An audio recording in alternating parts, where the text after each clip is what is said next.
Good evening, ladies and gentlemen. My name is Kumbirai Chipadza. Welcome to Afrolynk Expert Live. Tonight in the studio, I have with me Samuel Opoku from in Ghana. Hi, Sam. Hi, hello, Samuel. Kumbirai. How are you? Fine, thanks. Please just try and unmute yourself. I can't hear you. Okay. Then alongside Sam, we have Sofien Sidhoum. He's in Spain, in Sevilla. Hello, Sofien. How are you? Hi. How you doing? Fine, thanks. Welcome to Afrolynk Expert Live. Thank you. Thank you. Are you able to hear me now, Kumbirai? So tonight, our topic is building effective corporate partnerships. So maybe before we go into the topic itself, I would like to start with you, Sofien. Please, could you just give us a brief, who's Sofien? And also in terms of the role that you're playing as an advisor as well at the moment. All right. Well, first and foremost, what makes me tick is that I'm a man interested in the well-being of other fellow men and women. And at heart, at the core, that's what I do. I put effort into creating value with others so that we can share that value and create shared prosperity for everyone around. That's the idea. So how do you translate that into real work? Many ways. The role I have right now, I'm an advisor for a firm called Vertis Capital, which operates in Francophone West Africa and who invest and advise SMEs, corporations, and startups into growing their business. We do investment and growth hacking. For corporations, advisement. By doing so, when we're successful, we create wealth that everybody shares around. In the previous roles, I was building companies. I was a company builder for a German firm, and I was tasked with the executive team of the startup to mentor them and help them build partnerships that will in turn help them grow. There was a bit of financing involved also. It's really about that. It's really about connecting the dots. How do you make so that people that have common interest but do not know about each other or do not know how to cooperate work together? That's what we do. And for that, you need the human touch and you need also money. We bring both. Yeah, thank you very much.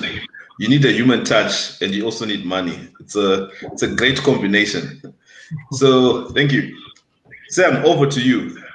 Tell us who is Sam and also explain to us what AHK Ghana does.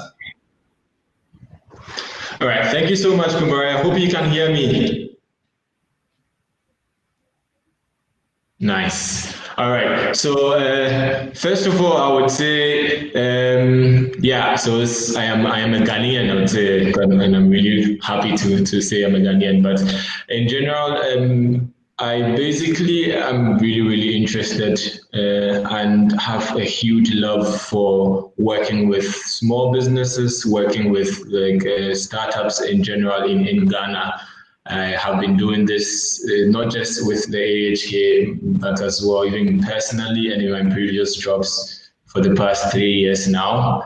And I like what Sofien also says, because at the end of the day, it comes down to the human factor of whatever it is that you're doing as a business or any other thing you're doing. There's that human factor, and for me, that is what really helps me get involved in what I do. And I like the fact that there's an aim, and then there's also a journey to whatever is happening. And how you see the impact happening for other people and then for other companies. For me, is my drive. Yeah, so that is just for me. And for the delegation of German industry and commerce, it's where I work. I head the startup and new economy units for the delegation of German industry and commerce, and this you can also call it the AHK Ghana. So this AHK is actually part of over 140 offices and 90 countries of different AHKs all over the world. So it's like a huge chambers of commerce for the German government. And what we're generally doing here is supporting a lot of German and European companies to find and identify markets, set up shop in Ghana, and as well connect them to business contacts. My role basically is to do the same thing, but this time around with startups. So I work with so many different startups to help connect them either to the German market or German companies, which we have already helped set up in Ghana. And coming down to the human side again, to see the impact that this gives, or the kind of support that this actually allows for us to give to the startups, I think in general is something worth doing.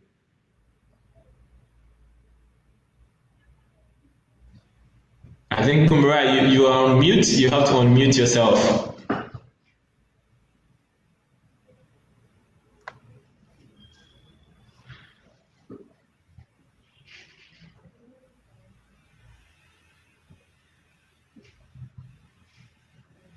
Sofien, can you hear Kumra? Yes. I can hear you both. And Sam, congratulations on your endeavor. It's quite impressive and really necessary. Yeah, no, same to you as well, man. I think this is really important when it comes to the work you're doing as well. I'm happy to be here.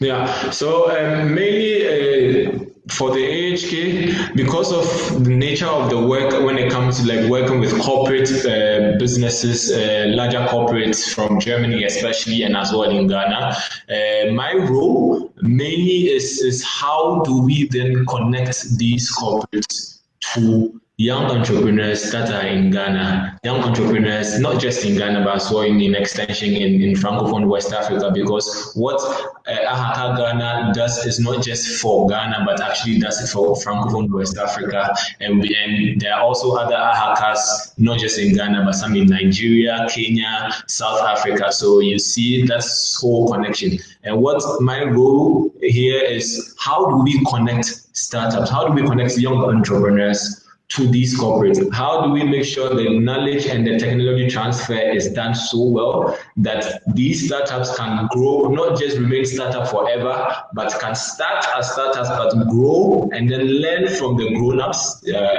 as you would say, and then become more sustainable and then have more sustainable business models and grow sustainably.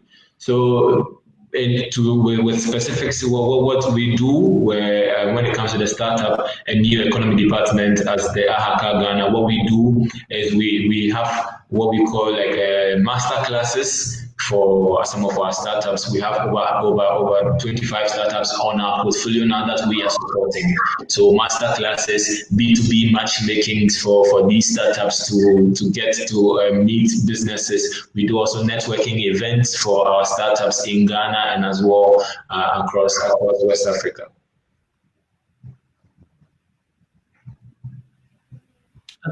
I'd like to comment on that.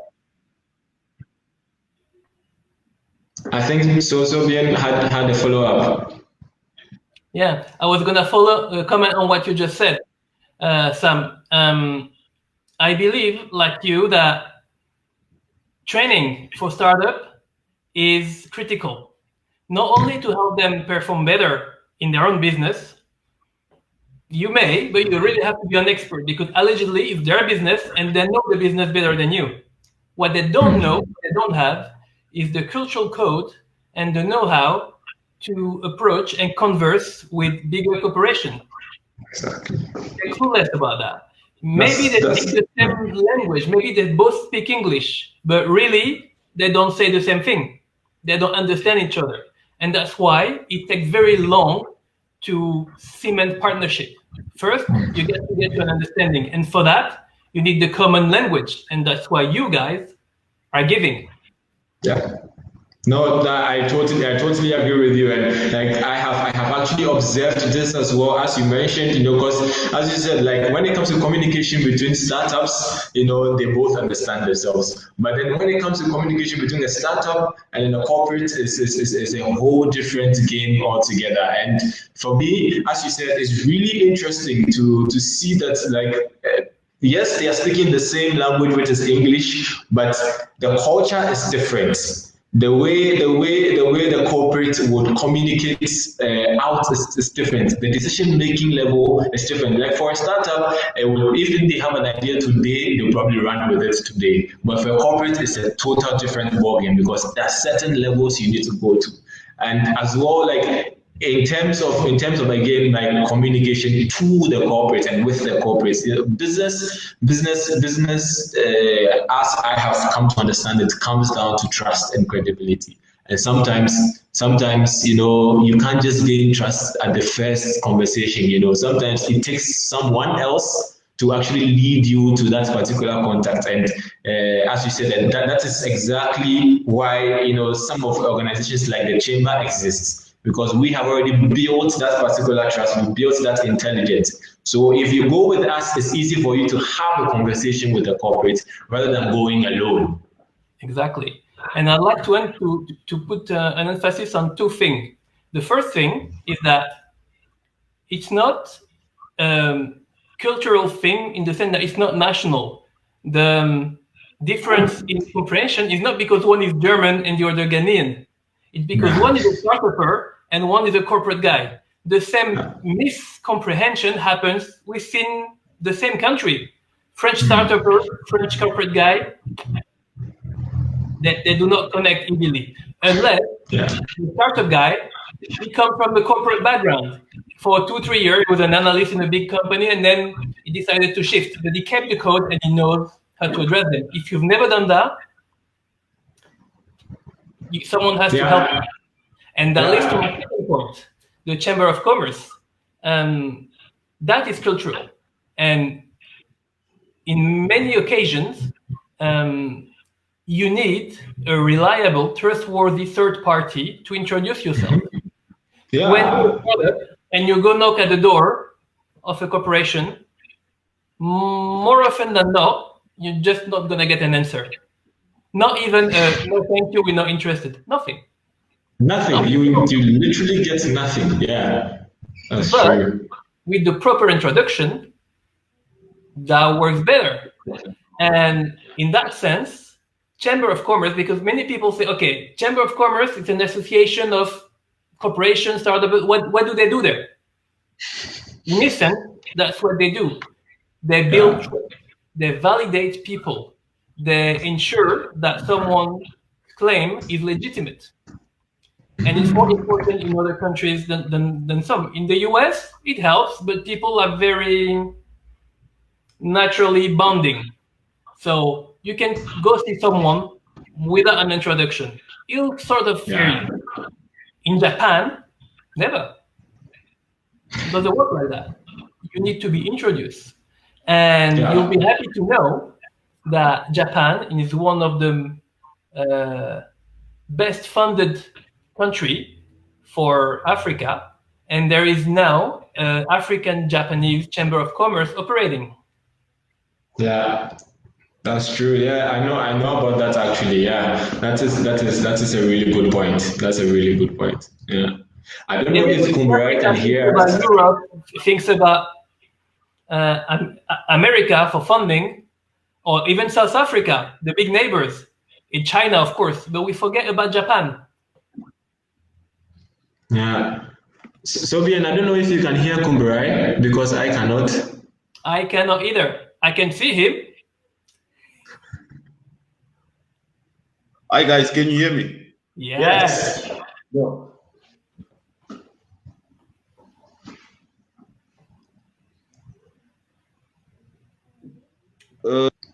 You disappeared again. Now, we have to read your lips, and I cannot do that. Yeah. Yes. Thank you very much. I liked the conversation as you guys were saying it. I mean, that's partnership. That's what we're all about as well today. Just back to you again, Sofien, as you were speaking. You also come from an investment background. Can you also tell us what is the situation on the African continent from a private sector to startups, and also I think with particular interest to francophone countries in that sense? Yeah. Well, for the year 2010s have seen increasing foreign direct investment in many African countries, and 2018 was amazing, was a big boom. But now 2019 saw a 10% decrease in the invested amount, and some countries suffered more than other. Nigeria minus 48%, Ethiopia minus 25%, Congo minus 22%, South Africa minus 15%. And 2020 is going to be way worse than that. So I'm sorry to be the bearer of bad news, but what happened is that the investment cycle had considerably extend themselves. And so in terms of amount invested within the year, that's going to drop drastically. That, and the fact that many investors have revived their priorities. People that didn't think of health as a good business now do. People who thought of globalization as the best thing the world could see and investing massively abroad now are thinking more investing locally. And this brings me to an address I do want to have now. An invitation to all our African fellow investors to please consider more the opportunities you have in your own country, in your own backyard. I know, like everyone else, you want security, you want safety for investment. You think of parking your money in Europe. You think of parking your money in Switzerland. But in your country, you have great opportunities. And it's also sound business. It's not only the right thing to do, it's the smart thing to do. In terms of return, between 2006 and 2011, Africa has had the highest rate of return on inflows of FDI, 11.4%. No other continent has that much. Asia comes second with 9%. Latin America, 8%. And the global figure is 7%. So Africa ranks number 1 in the return it can offer investors. So why would foreign investor benefit from it and not African investor? Let's invest in our own backyard.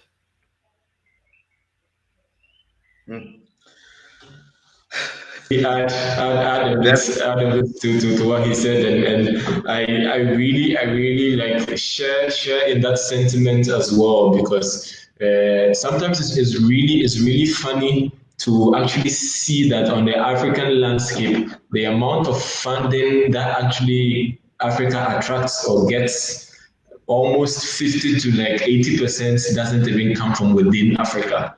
And that is something that is really sometimes alarming. I mean, it's good, I mean, to get the money to invest, but the question is, what are the African investors doing? And I think I like the sentiment. I share the sentiment a lot. starting to look within your own country to see what is happening. Because even from my own experience, like let's just take agric alone. There's so many solutions, innovative solutions that is actually letting people gain more than 40% of rate of return just in a space of either 3 months, 6 months, or 8 months in investing in agric. Either greenhousing, vegetables and stuff like that. So, sometimes you wonder why it is not happening. So I share the comments very, very, very, very well as well. And now I think another comment, because what you investing say is difficult. You don't know. Imagine two things. There is no small amount. Every penny counts. That's the first thing. The second thing is how do you deal with ignorance? Let's say you're higher middle class in Lagos or in Accra. You have some money saved, and you have some money you can afford to spend, helping the economy around. You just have no idea. It's not your forte. You don't know what to do.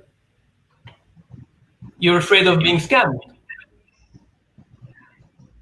Well, for that, we offer to rally and gather around a non-structured pool of angel investor. You don't need to know much about it. You just need to want to do good and confide in a not-for-profit structure to validate the investment for you. Afrolynk could do that. In West Africa, the angel investment world is not as developed as in the English-speaking world. No. You need a third party that validates the trade.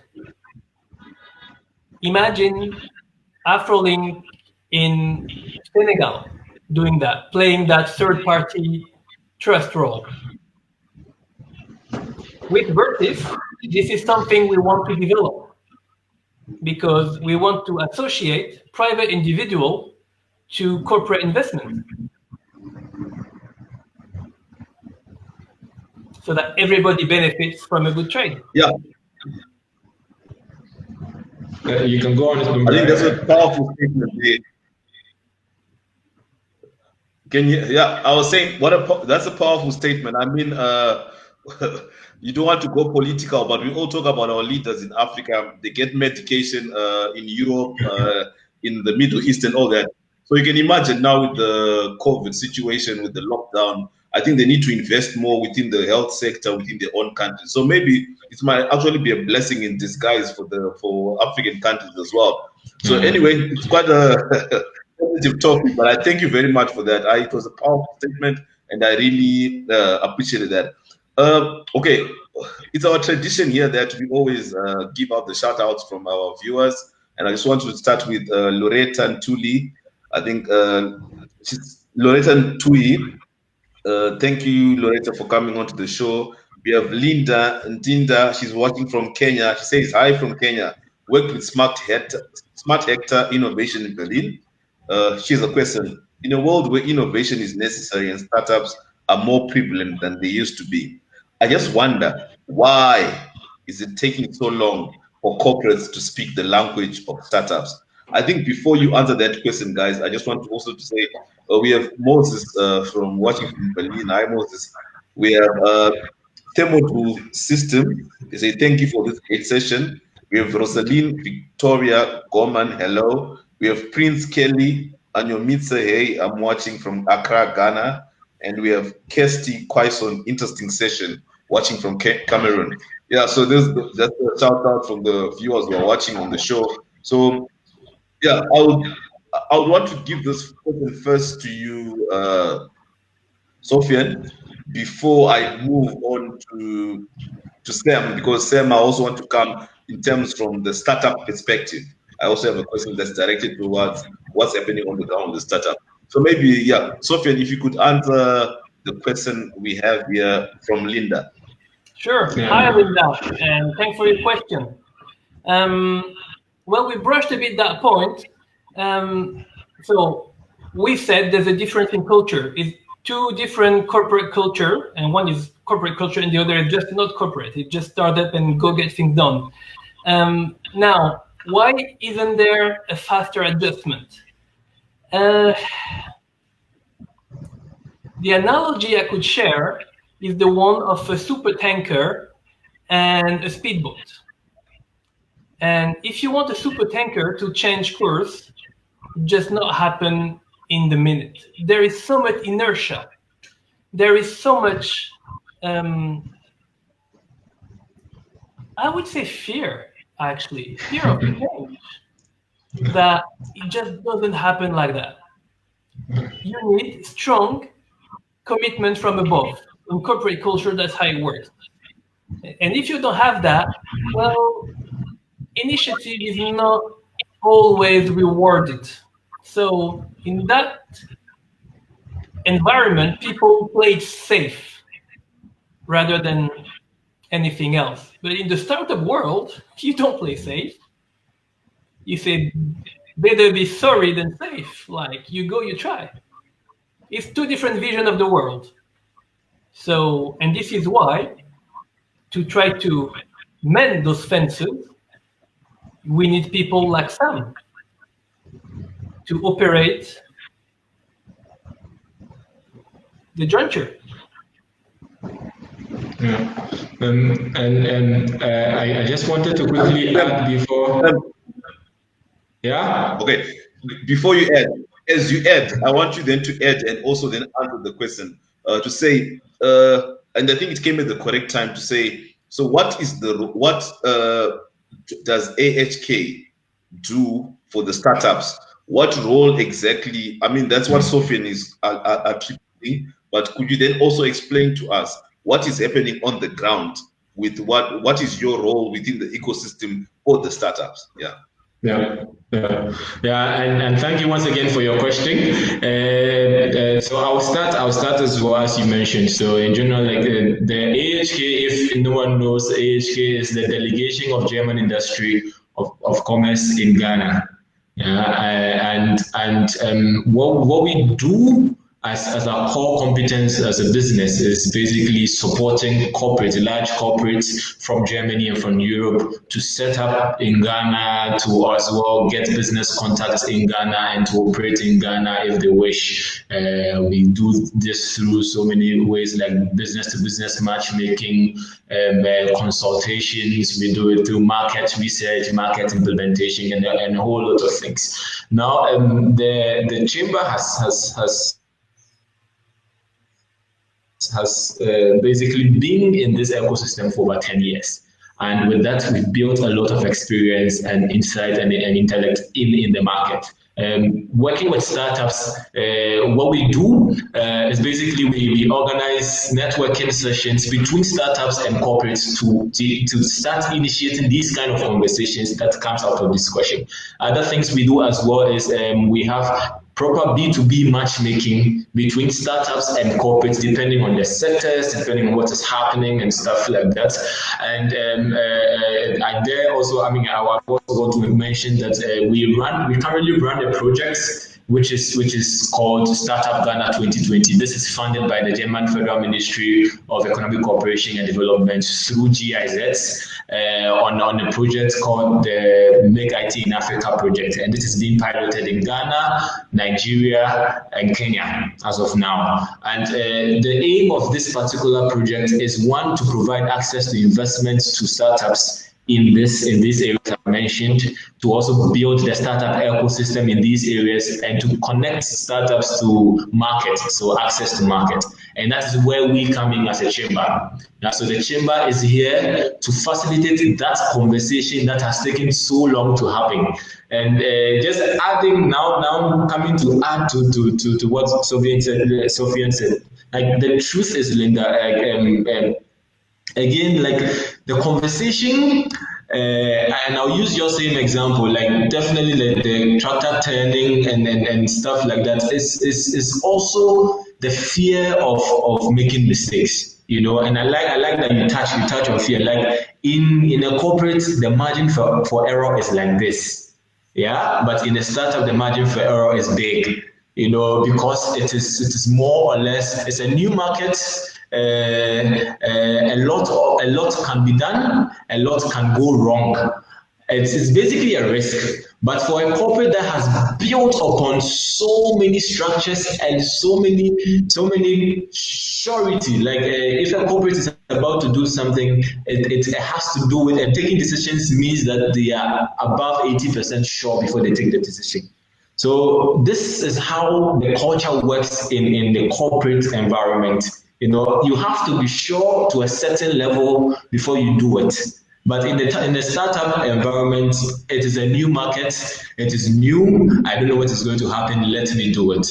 That level of uncertainty there becomes a huge risk for any corporate to actually invest in. And so the conversation needs to happen by someone the corporate can actually trust and has a level of credibility with.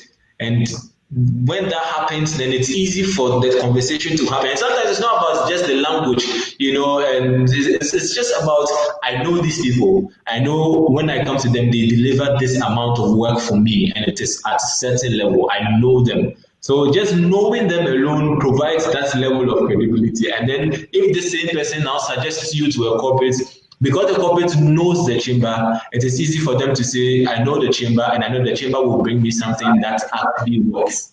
You know, so the conversation can never happen without that middle person. You know, the middle person is important for the conversation to happen. Thank you very much.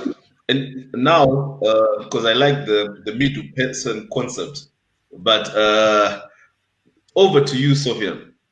How do you think, besides obviously the middle person concept, how do you think startups, or what do you think startups should do more in terms for them to be able to get private sector collaborations or partnerships?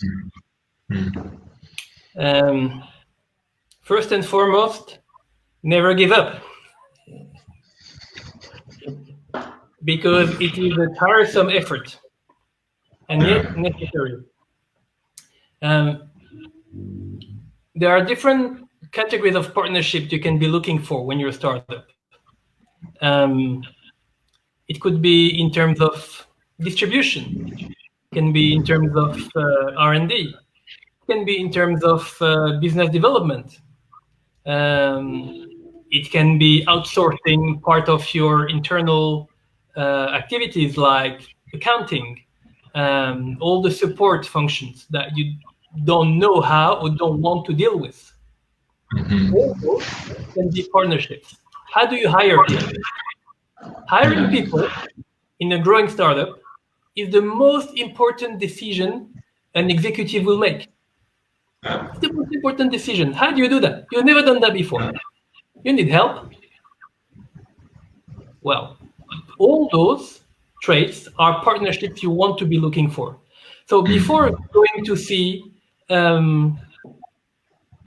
big NGO or a UN agency or a big corporation, focus on partnerships that will help you run your business.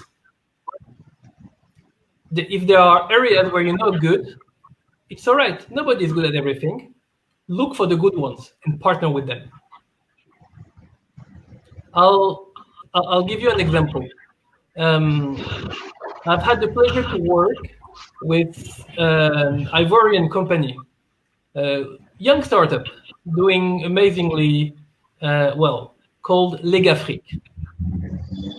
What do? They do formalities for you. You want to set up a company, you have no idea how, they do it for you. You come with the payment, of course, your ID, and they take care of everything. And then they expanded. They say, okay, we do that for you, but then you have a company to run. Do you know how to invoice? No, you don't. We take care of that for you. Do you know how to have proper accounting? No, you don't. They have a SaaS system that they brought to you.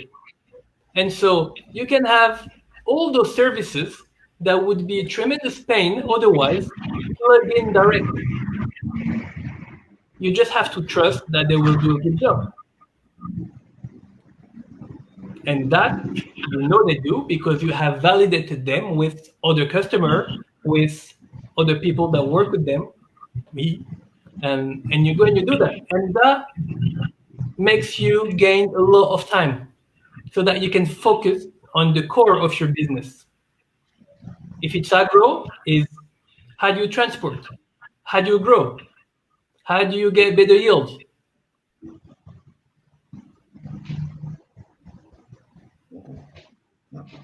Yeah, and Nice. I'd like to follow up that. Now, I also want to go specifically to francophone countries because so, uh, your expertise is more. Sorry, I think there was a bit of a problem there, but can you hear me? I do now. Yeah. Okay, so I was saying going to the francophone countries, is there a willingness from the corporate or from the private sector to engage SMEs? And do you also have, like, I know you already mentioned the company from Ivory Coast that you talked about. Are there more practical examples of what's happening from a private sector perspective in terms of collaborating with SMEs? There are many examples. Um, like if you think of Francophone Africa, one of the big purveyor of expertise to tech startup is the famous telco operator Orange or Sonatel in Côte d'Ivoire, in Senegal. Sorry, they have labs all over to engage startup to transfer knowledge and offer their telco services to them. There's a guy called Ludovic Santons who run over all the African program, and he made sure they were doing a good job at this. The question is, if your business is within telco, as a startup, having some sort of other telco sponsor is a bit of a double-edged sword. So you want to have, you want to engage corporates that are not in your core business at first, but a bit aside, so that you gain from the momentum without fearing being dissolved in them.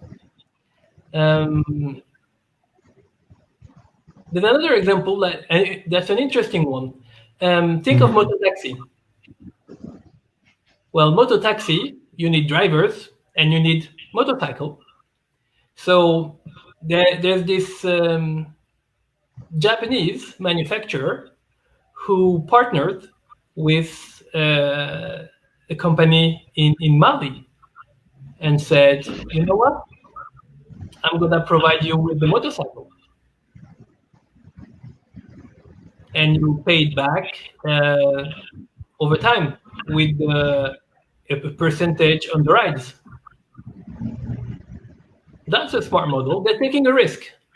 They're taking a risk because they give product that they don't cash right away, but they can still repossess it if it doesn't work.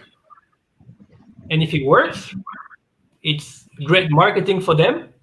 It's not really the amount of motorcycle that will sell directly to the company, although it can be tremendously successful. It's what is the message they're sending. They say, we support startups. We support this startup in particular. These are our brand new insured motorcycle. Those are maintained in our shops. We make sure they're always in good state. That sends the signal that you care about the people. And it's that message that those corporations want to send. Yeah.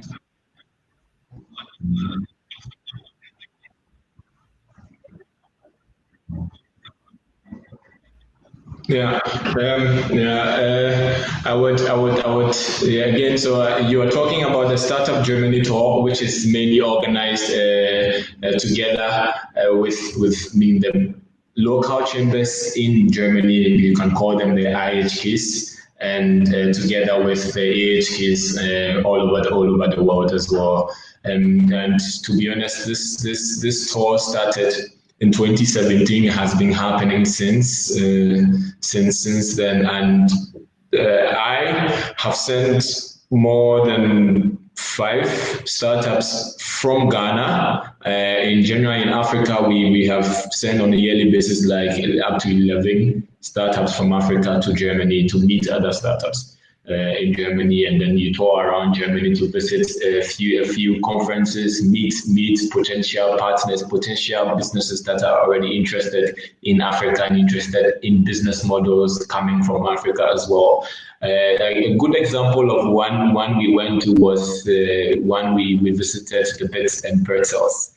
And just by the way, it was also my first time visiting the Oktoberfest, and there was a lot of beer, so I enjoyed it.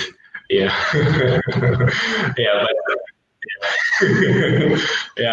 but yeah, the way this works is the organization is done between us and then the chambers. So the chamber in Munich, the IHK in Munich, we did the organization. And so before we even take startups, there are certain sectors that have already been selected by the startups, by the chambers. And so we take startups. So we took some health tech startups, for example. And the startup we took was the name is MedRx app. And this what they do.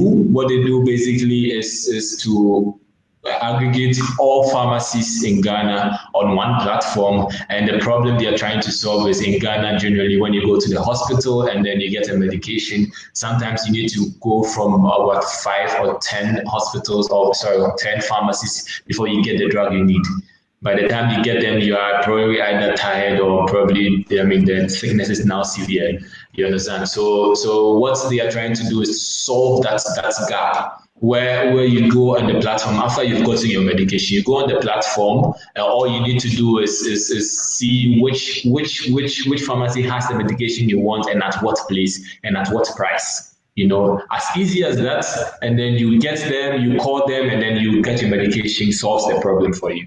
So the kind of business contacts that exist outside the African ecosystem as well is really important for growth and also for perspective for a lot of African businesses that exist in Ghana and in Africa in general. Some of the benefits that you really some startups have realized from this program, this startup tour, some of them have been actually gone back to Germany to join accelerators in Germany. There have been, so MedRx, for example, got a lot of investor interest. And that alone puts MedRx at a certain level when it comes to even in Africa. So after they came back, they were already talking to the government on how to expand this particular solution across the country. And so sometimes it's not even just about meeting people outside. It's also about the kind of visibility it gives you after you've gone for such events, after you've visited such conferences and met people. Aside that as well, there was this huge peer-to-peer learning amongst the startups that were there. Because the truth is, we had over 55 startups all over the world from over 20 countries. So 55 startups all over the China, you can name it. Let me give continents. So we talk about Asia, Europe, we talk about the US, like a lot of other places, and that gives the startup's perspective, as I said before. It helps the startup to also learn what are the technologies that are happening. How can I actually send this same knowledge back because most of the things that have happened or are happening, sometimes are way ahead of what is happening in Africa. So it means you can probably get ahead by knowing what is happening and what is probably going to come. And so you become a point of contact for a lot of people out there who are also interested in looking into what they want to do in your country or in Ghana, in Africa in general. So for me, these are some of the benefits that it's good to actually put out there when it comes to visiting some of these programs as well. Yeah. Also an idea. Thank you. Yeah, so you said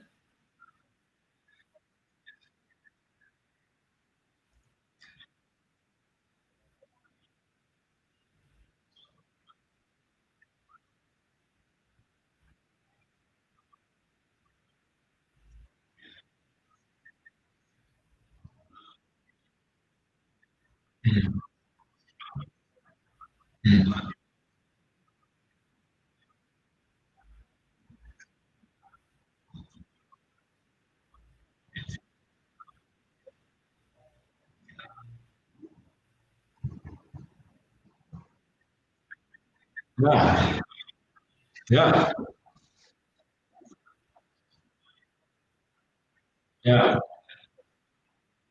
yeah, exactly.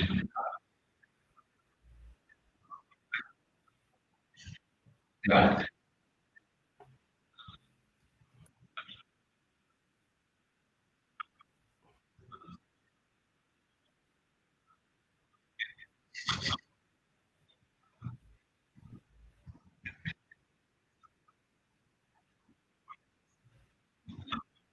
Mm, yeah.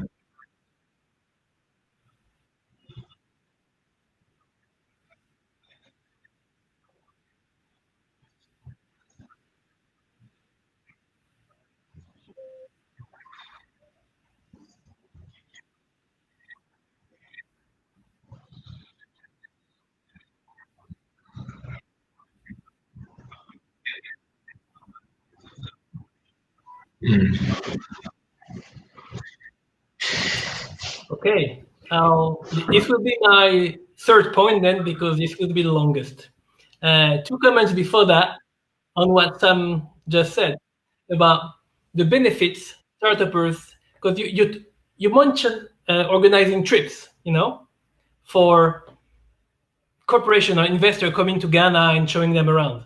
But as you pointed, there's also great benefit for startup to go abroad, and not only to Europe. Of course, coming to, as instance, the Afrolynk conference has many advantages, visibility globally, but also peer-to-peer learning.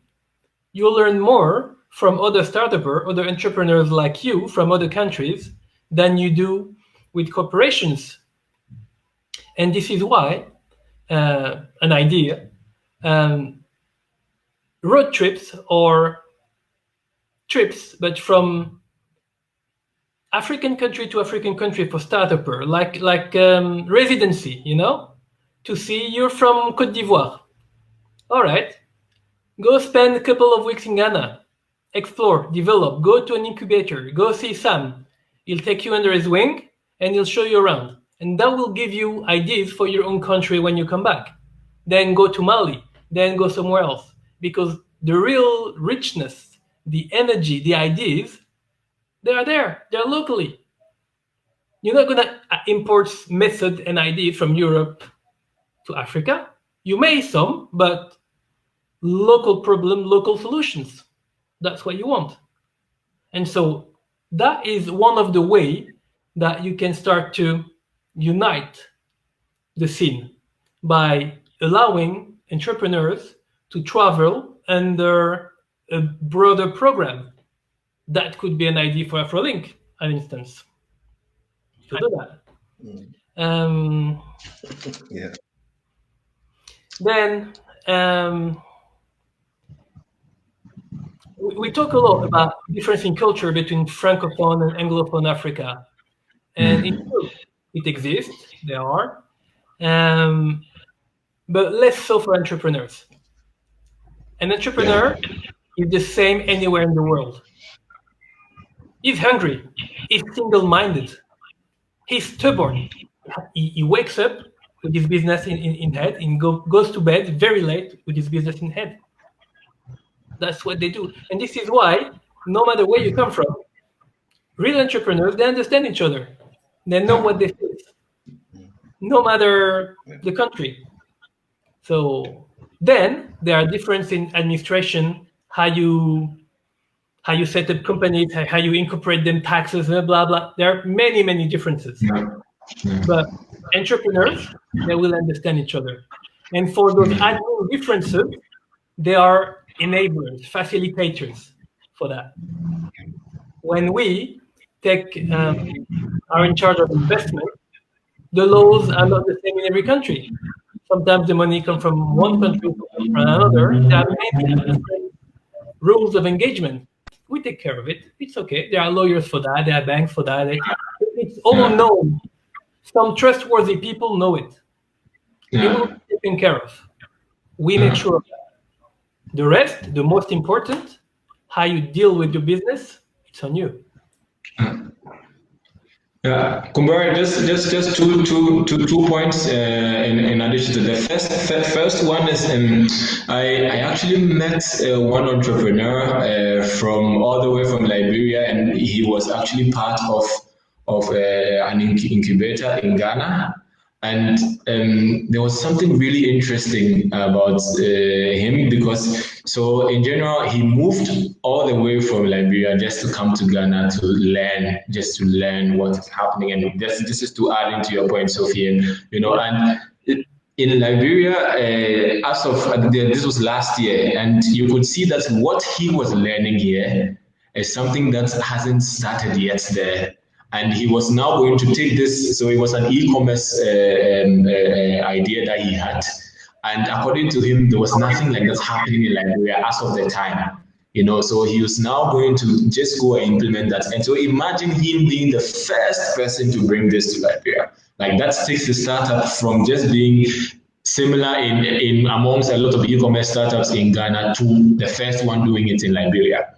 So that's like a clear example of how moving from your own comfort zone can give you a huge perspective on what you can actually do, the kind of difference you can create in your own local environment. Adding as well to the francophone anglophone conversation, and for me as the Ahaka Ghana as well, I've witnessed this, and one thing that I think we've been able to do well is because we have a West African focus. So last year we organized the West African Clean Energy and Environment Conference, and as part of it, we did something we called the West African Clean Energy and Environment Conference Challenge. So we did a challenge, and this challenge was focused on all the West African countries. So you name it, Togo and all these guys were there. And personally, I got to experience like meeting a lot of entrepreneurs from francophone countries, and there's a lot happening there. There's a lot happening there, and from the competition, I think the one who won was actually from a francophone country, was from Togo. That particular challenge. And so, and as Sofien said, like the story is the same. Like no matter where you are, for a startup and for entrepreneur, like you are struggling. There's a lack of funding. There's the lack of certain things, and then you are in a market that people probably don't fully understand yet.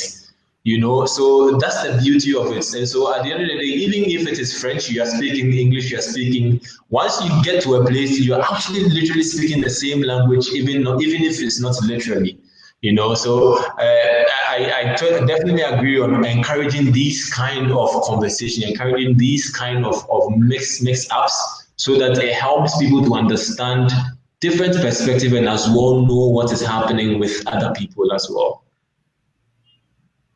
It's like Sofien said, it's something that Afrolynk must do. It's something that Afrolynk and AHK must do. Yes. Anyway, going forward, but we are now in the 5 minutes of the So I just want to also give some shout outs. Josephine Wilson Hai from Ghana, Nadia Badu from Italy, great program. Thank you, Nadia. This is wonderful. Linda says, Make IT is a great project. Yes, Make IT Alliance is a great project. Thank you. Ernestina Fosu, great minds. Thanks. From South Africa. Kibiti Nyumaelo, hello, listening. Thank you, Kibiti. Once again, is one of, I think, our top fans on the show. Linda Did again says, changing directions may be difficult for corporates. However, I think a potential solution may be introducing corporates to methodologies startups use all the time. This can help the process of working together, e.g., agile, fail fast, fail early, fail cheaply, Scrum methods, running experiments. Yeah, thank you for that insight. Senyo, watching from Ghana. Then Danson and Sia, hello, watching from Kenya. How great session is. I mean, I just like the feel that we have people from all over the world and just watching. I mean, that's one of the things that the coronavirus has led us to, these type of virtual meetups, but where we also then get a bigger audience. So, Sofien, as we are about to close now, I mean, from your own perspective, coming in from your investment background, from your company builder background, from your francophone startup background as well, and how do you see organizations such as AHK here and Afrolynk? How do you see them going ahead in terms of helping startups or partnerships? Or what must be done from your perspective going forward from today? There's a very hard task ahead, because to be able to efficiently help startups, you have to overcome ecosystem gaps that you don't have in wealthier places in the world. Like, if I look at Barcelona, if I look at Berlin, if I look at Paris, if you're an entrepreneur, you have it easy. Compared to African ones, you have it easy. You have places where to work, you have undivided, almost free energy access, almost free, unlimited internet, cheap access to hardware, unlimited access to knowledge mentors all over, and funding. There are many funding at the beginning. So, all right, I hear them all the time in Europe saying entrepreneurship is hard. It's true. It's way harder than working a 9-to-5 job. There's no objection to that. Man, go to Ghana and then we talk. Go to Côte d'Ivoire and then we talk. Yeah. The obstacles are just more numerous, are bigger, are stronger. And this is why the task of companies like AHK, like Afrolynk, is not only more important, but also more difficult, because you have to compensate for lacks in the ecosystem. And that's my belief, that cannot be done only with private money. The task is too big. You need public financing for that. For things as simple as generator, modulator, to be sure current is not cut, to be sure you will be able to save all your file even if there's a cut and not lose everything. That cannot be done on a larger scale with private money. So we need to involve all layers of public officials, from the city ones, the mayor of a town, the prefect of a region, anybody who has power, everybody who can do something must be solicited. If you don't ask, you don't get. You must be a politician. I'm a hustler. Sam, over to you. Yeah, no. I mean, to be honest, I took a pen and I was writing what he was saying, trying to take notes. Yeah, because he's lecturing me Guys, now. But yeah, Seb, I totally agree. wait. Seb, wait, because I need to ask you something before we go. This is very important. I've got Prince here. He says peer-to-peer startup engagement is certainly one way, sure. Then he talks about something I wanted to then ask you. Just as a parting shot as well from your end, tell us about Startup Lounge. Yeah. I think my No I worries, think no worries, no Julia worries. will allow me So another 5 in general, Go ahead. yeah.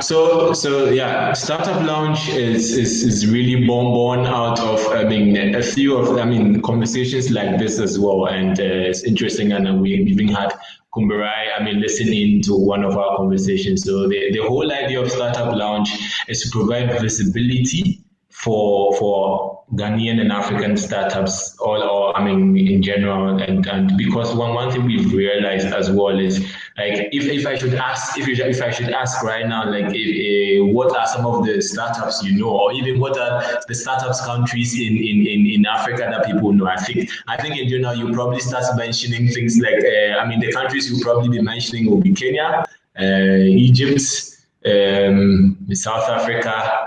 Ghana will be lucky if you mention Ghana, because we and then Nigeria, and then that's it. But the truth is, there are so many other startups, there are so many other countries, and so many other ecosystem in Ghana. Africa is like over 54 countries. And so this is what we seek to do as at Startup Lounge. And this is a personal sort of project born out of a few of my own interactions with people who are also part of this particular. And then we have different conversations with startups, basically on their business models, just showcasing what they're doing to everyone who is interested to see, and also matching them as well to interested partners, interested investors who think about it. So in general, we have like webinar series we organize every bi-weekly with different startups from Ghana, from Nigeria, any other ecosystem there is, in Africa. So that is just a background to Startup Lounge, and we look forward to be doing more of these as well. And yeah, so that's Startup Lounge. And I just wanted to quickly, coming with what Sofien asked us was, like right now I've learned, I've written down what she said, and I'm also going to do more of a reflective from an HK perspective, because there's a lot to be done. Like as Sofien said, like the reality of startups in Africa is totally like is the fact that I'm struggling to even say it should tell you how bad sometimes it is, and the ecosystem, because as well is very, very nascent and it's very, very early. There's a lot of challenges, but as well, these challenges are huge opportunities. I like to see challenges as opportunities. And there are huge opportunities, not just for startups, but as well for investors, for people who want to partner with startups, and for corporates in general. And this is something I want to really make clear is seeing the startup as a startup in Europe, you probably missed the point, because what is happening in Africa is something that we need to start learning from, because it's going to get to that level where once someone starts a business in Africa, will pick up, but now it's not like that. So when any investor is coming into Africa, you need to understand that you are here to learn, and to understand how the market works. And it's an early market. A lot of things would go wrong, but when it gets right as well, it gets right really well. And so we need more of these impact kind of investments that would help solve social problems, because a lot of the startups you have here are solving real problems. are solving problems that really sometimes are of huge need, but the conversion rate in terms of sales are for a longer period. So this is the mindset that's a lot of partners and even AHK as well as we are, we need to have when we are engaging with startups. And so it's not just going to be about corporate money, but it takes a lot of other things to actually make this work. It takes a lot of ecosystem building in general, and that's why Make IT is also there to do that as well. So Afrolynk and AHK, I think we need to sit down and really understand what we want to do in Africa, and also understand how we want to do it. Yeah. I'm going to call you on Monday. Thanks a lot, Kevin. But as a parting shot, I want Sofien, just leave us with some positive news. I know you've been the hard man telling us as it is. Just a bit of positivity before we, as a parting shot. Well, there are many reasons to be optimistic, actually.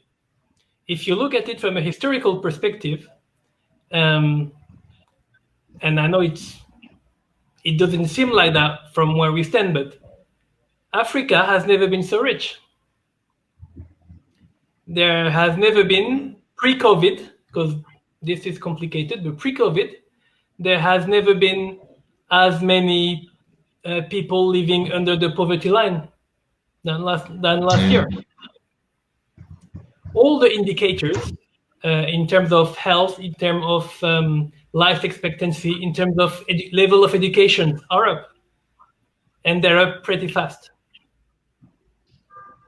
People always say, oh, it's backwards, Africa is backwards. It's not true. It's catching up way faster than any continent did ever before. So if we can maintain that rate, we're going to be all right. It's going to take time, but we're going to be all right, for sure. Yeah. Furthermore, what we see as local problems, like Ghanaian problems, Ivorian problems, Algerian problems, where I'm from, they're global issues. What this pandemic showed us is that there is no Chinese virus. There is no English virus. It's a global problem. It's a global issue. The fact that we cut forest trees in Congo, it's not a Congolese problem. It's a global issue. The fact that some countries don't have access to the sea, are enclaved and cannot export, it's not their issue. It's the issue of the whole region, then the whole world, because it creates stability. What I mean by that is that we are all linked. And thus, we will, I believe, in this continent, all make it together. Thank you very much, Sofien, for that. We always believe that we are stronger together, and as Afrolynk, we always say that we don't compete, we collaborate. Thank you to our viewers who have watched. This was exciting, so much that we went 9 minutes over our time. But thank you for the patience. I think we needed to hear from you two gentlemen, and this partnership is very important. Thank you very much, and have a good weekend. Cheers, guys. You too. All right. Bye-bye. Bye-bye, everyone.